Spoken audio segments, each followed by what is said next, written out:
Hello foodies and welcome back to food Nagari by UBE media. और आज हम आ गए हैं भंवरकुआ एरिया के बहुत ही स्पेशल होम कैफ़े में, प्लेजर हाउस।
मैंने भी ऑर्डर कर लिए हैं यहाँ की कुछ डिशेस, ट्राई करते हैं कैसी है और उसके बाद बताती हूँ यहाँ का टेस्ट कैसा है।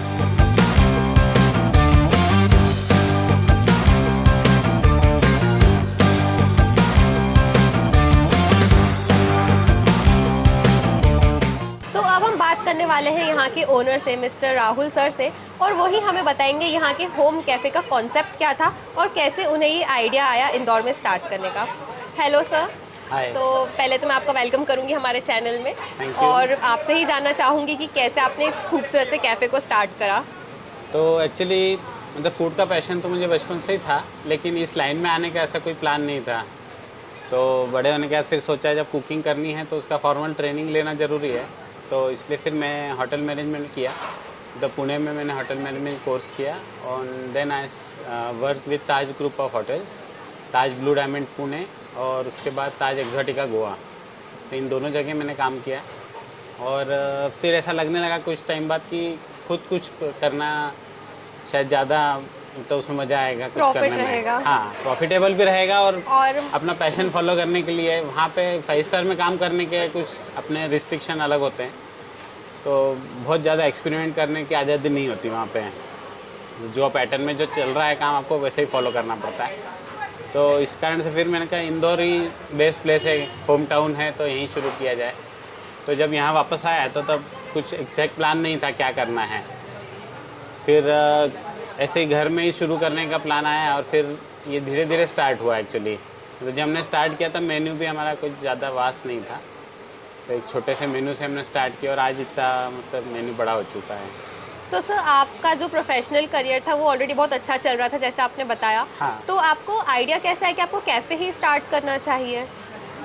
एक्चुअली ऐसा कुछ बहुत प्लान नहीं था, जैसे फैमिली की भी इच्छा थी कि मैं, गोवा काफ़ी दूर था तो साल में एक आध बार में इधर आ पाता था, तो इस कारण से वर्किंग आवर्स भी काफ़ी एक्टिव थे वहाँ पर। 12 आवर 14 आवर्स की शिफ्ट हो जाती थी, तो इसलिए फिर घर से ज़्यादा अच्छा कुछ नहीं था। यहाँ पे सब लोगों के साथ रहना भी होता और अपने पैशन के हिसाब से कुछ करने को मिलता, इसलिए फिर यही चुना कि आके अपन कैफ़े शुरू करें। सर जैसे मुझे तो पता है काफ़ी सालों से आप स्टैब्लिश्ड हो यहाँ पे। हाँ। तो जैसे नॉर्मली कैफ़ेज़ में सब अपना डिफरेंट सा इंटीरियर करवाते हैं, कुछ स्पेशल बनवाते हैं, लेकिन आपने यहाँ पे प्लांट्स और अपना एक होमली सा इन्वायरमेंट ट्राई किया है देने के लिए कस्टमर्स को। तो इसका आइडिया किसका था? आइडिया तो ऐसा जनरेट होते होते मतलब ऐसा ये करते करते आ गया आइडिया। मतलब प्लांट्स तो हमारे यहाँ काफ़ी पहले से ही थे, उसका शौक़ तो मुझे भी है, मम्मी को है, तो प्लांट्स काफ़ी थे, पर उसको एक कैफ़े के रूप में जब हम डेवलप करेंगे तो और सुंदर दिखेगा।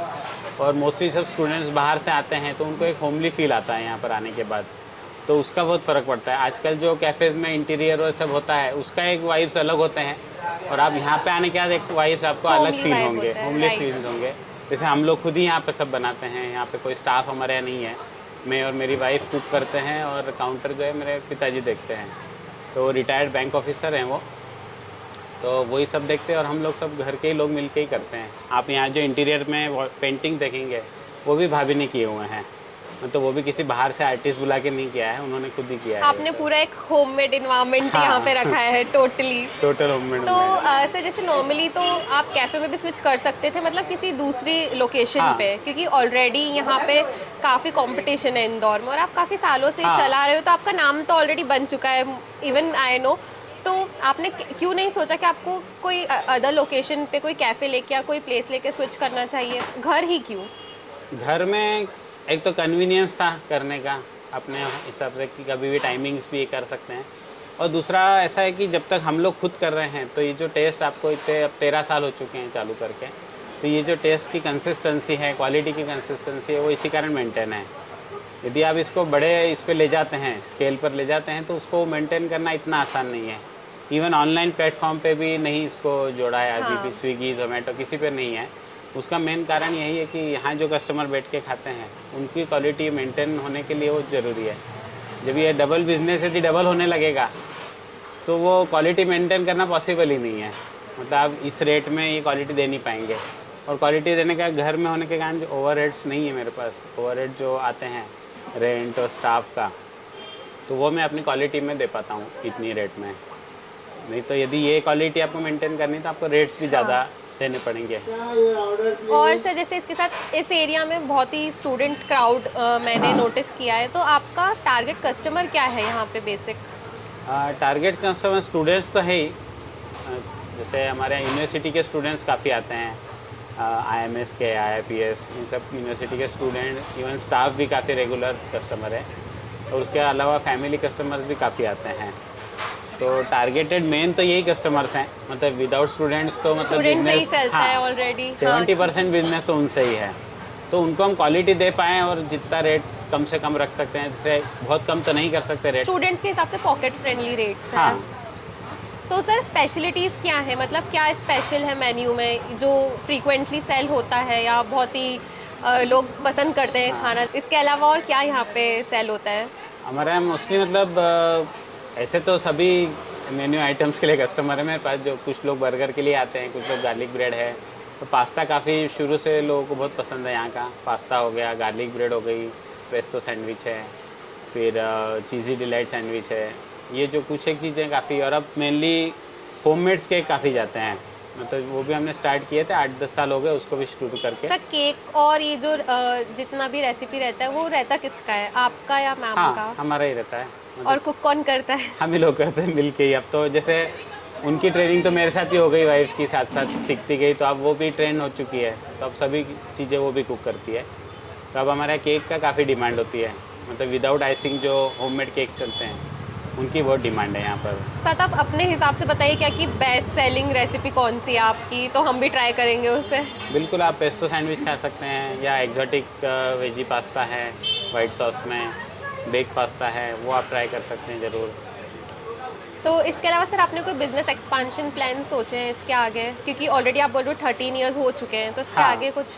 तो नहीं, एक्चुअली सही बताऊँ तो मैंने अभी तक ऐसा कोई बिजनेस एक्सपेंशन का प्लान किया नहीं है, मतलब अभी तो स्मूथली रन कर रहा है और कस्टमर्स काफ़ी हैप्पी है। मतलब इवन जो स्टार्टिंग से कस्टमर हैं वो आज भी हमसे जुड़े हुए हैं, जो 2010 में जिन्होंने आना शुरू किया था आज भी वो आ रहे हैं, तो हमारे लिए वही सेटिस्फेक्शन ज़्यादा इम्पोर्टेंट है।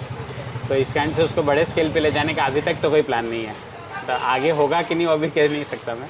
ओके, तो सर हमारे व्यूअर्स और आपके कस्टमर्स के लिए आपके पास कोई मैसेज है तो आप दे सकते हैं। बिल्कुल, मैं यही कहूँगा कि आपको मतलब एक होमली वाइब्स और पॉजिटिव वाइब्स के लिए आप ज़रूर आइए यहाँ, और टेस्ट आपको डेफिनेटली अच्छी मिलेगी। तो आपको यहाँ एंटर करते से ही बहुत अच्छा लगेगा। तो ये आपको बाकी कहीं से भी जाते हैं आप कैफ़े में, तो वो जो डिफरेंस है वो आपको यहाँ आने के बाद ही फील होगा, तो उसके लिए आपको एक बार विजिट ज़रूर करना पड़ेगा।